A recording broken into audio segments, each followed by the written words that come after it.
I've been doing this job for about a year now, and you were my first repeat interview. Oh, You were the 1st I'm one. honored. Yeah, it's kind of cool. Hopefully that means that you'll remember me forever. I will, deep in my heart. Fun role for you. You got to do a lot of physicality in this role. Like, what did you do to train for it? And I want to know how do you throw a punch? I am not the person to ask. The training that I had to go through was to learn how to throw a punch and to make it look convincing and make it not look like what would be classified as a girl punch. Yeah.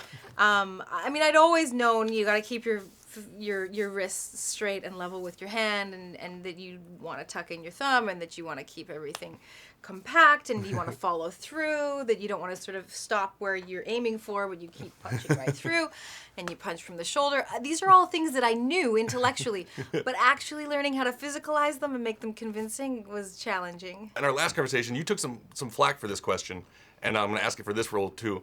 If you could take one prop from the set, what would you take? I took a personalized Hank Pym stamp from his office. Oh.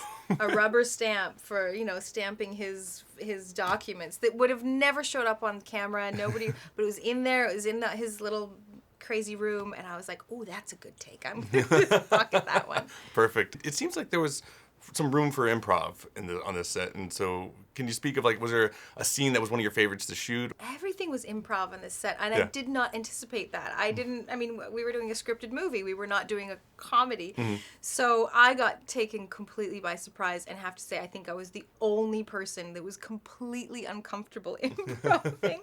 Even Michael Douglas would do it every scene, every take. He was improving like crazy. Everyone was doing it. Without spoiling too much, I guess, how does it feel to maybe be adding to the female side of superheroes in the Marvel Cinematic Universe?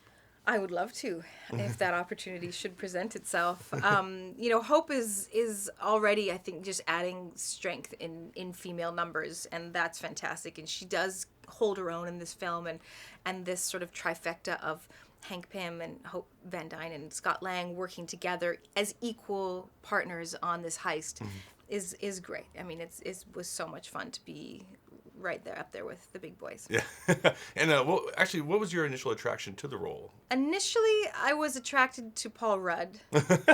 Aren't we all? We all are. Come on, let's admit it. Since Clueless, we've all had a big crush on Paul Rudd. He hasn't aged a day since Clueless. I know, right? And then it became, oh wow, Marvel. I sort of did some homework about Marvel. I didn't really know. I didn't watch their movies. Marvel make great movies, so that's a bonus.